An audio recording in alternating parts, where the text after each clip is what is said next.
Hello students, তোমরা যারা গৌরবঙ্গ ইউনিভার্সিটির আন্ডারে সেকেন্ড সেমিস্টারে ছাত্রছাত্রী আছো এবং তোমাদের ইংলিশ সাবজেক্টটা মেজর কোর্স হিসেবে আছে,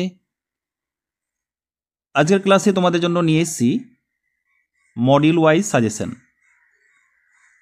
যেটা তোমাদের জন্য 100% পরীক্ষাভিত্তিক সাজেশন। তোমাদের টোটাল 4টি মডিউল আছে। এই 4টি মডিউল থেকে তোমাদের পোয়েট্রি রয়েছে, প্রোজ, শর্ট স্টোরিজ এবং ড্রামা। অর্থাৎ তোমাদের বিশ্ববিদ্যালয় পাঠ্যক্রম অনুসারে এই সাজেশনটা আমি কিন্তু তৈরি করেছি। আমি প্রথমে তোমাদের এই যে সাজেশনটা আছে 10 মার্ক এবং 15 মার্কের জন্য আমি তোমাদের তুলে ধরব। দেখো, তোমাদের ইংলিশ মেজর পেপার কোড হচ্ছে DC MJ 201। এখানে সেমিস্টার 6 হয়ে গেছে, এটা তোমরা ফলো করবে না, এটা টাইপিং মিস্টেক হয়েছে। দেখো, পোয়েট্রিতে তোমাদের প্রথম আমি তোমাদের বলবো ব্রেক ব্রেক ব্রেক। এই পোয়েম থেকে লেখক হচ্ছে লর্ড আলফ্রেড টেনিসন। এই কবিতা থেকে তোমাদের প্রথম আমি তোমাদের 6টি বা 7টি প্রশ্ন আমি তোমাদের নির্বাচন করেছি। দেখো, what is the central theme of the poem break break break?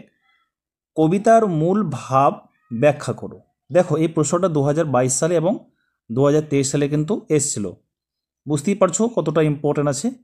তারপরে দ্বিতীয়ত, what is the symbolism used in break break break? Break কথার অর্থ হচ্ছে এখানে ভাঙো, ঠিক আছে? তাহলে এই যে কবিতায় প্রতীকধর্মী ভাষার ব্যবহার কি কি, এটা কিন্তু তোমাদের লিখতে হবে। তারপরে next, what poetic devices are used in break break break? কবিতায় কি কি অলঙ্কার, পোয়েটিক ডিভাইস ব্যবহার করা হয়েছে? এই প্রশ্নটাও 2021 সালে এবং 23 সালে কিন্তু এসছিল। তারপরে এখানে আরেকটা প্রশ্ন আছে, how does the poet express personal grief in the poem? কবি কিভাবে নিজের ব্যক্তিগত দুঃখ প্রকাশ করেছেন এই কবিতায়? 2022 সালেও কিন্তু এই প্রশ্নটা এসছিল। তারপরে আমি তোমাদের প্রথম যে মডিউলটা আছে সেটা থেকে দুটো পোয়েমের তোমাদের আমি কোয়েশ্চেন, তোমাদের সাজেশন তোমাদের দিচ্ছি। Explain the contrast between the poet's inner sorrow and the outer world in the poem? কবিতায় বাইরের জগৎ এবং কবির অন্তরের দুঃখের মধ্যে কোন বিরোধ বা বৈপরীত্য তুলে ধরা হয়েছে? এই প্রশ্নটাও 2020 সালে এবং 21 সালে কিন্তু এটা এসেছিল। তারপরে next, write a critical appreciation of the poem break break break. অর্থাৎ এই কবিতাটির সমালোচনামূলক বিশ্লেষণ করো। এই প্রশ্নটাও ইম্পর্টেন্ট, ঠিক আছে? তারপরে যেটা আরেকটা important, give a line by line explanation of the poem. 2019 সালে এবং 24 সালে প্রশ্নটা এসছে, কবিতাটির পঙ্ক্তি ধরে ব্যাখ্যা করো, ঠিক আছে? তারপর নেক্সট প্রশ্ন,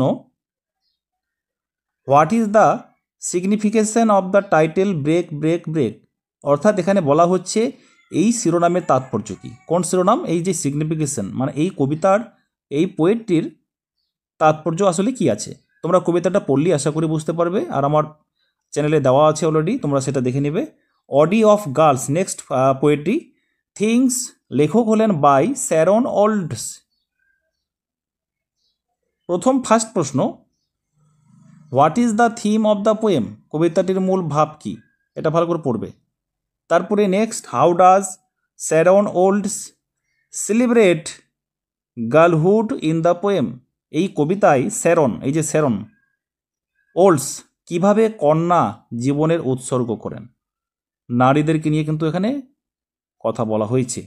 what are the symbols used in ode of girls things?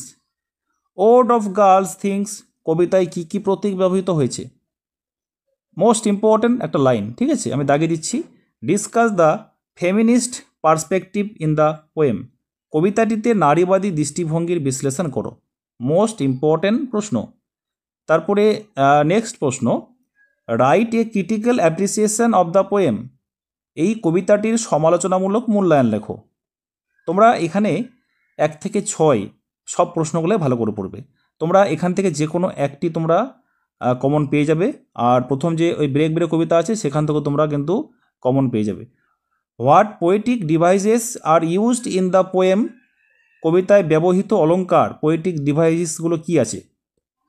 তারপরে এখানে আর কিছু নেই, এখানে তোমাদের নেক্সট যে কবিতাটা বললাম এখান থেকে তোমরা এই সমস্ত প্রশ্নগুলো তোমরা সলভ করবে, ঠিক আছে।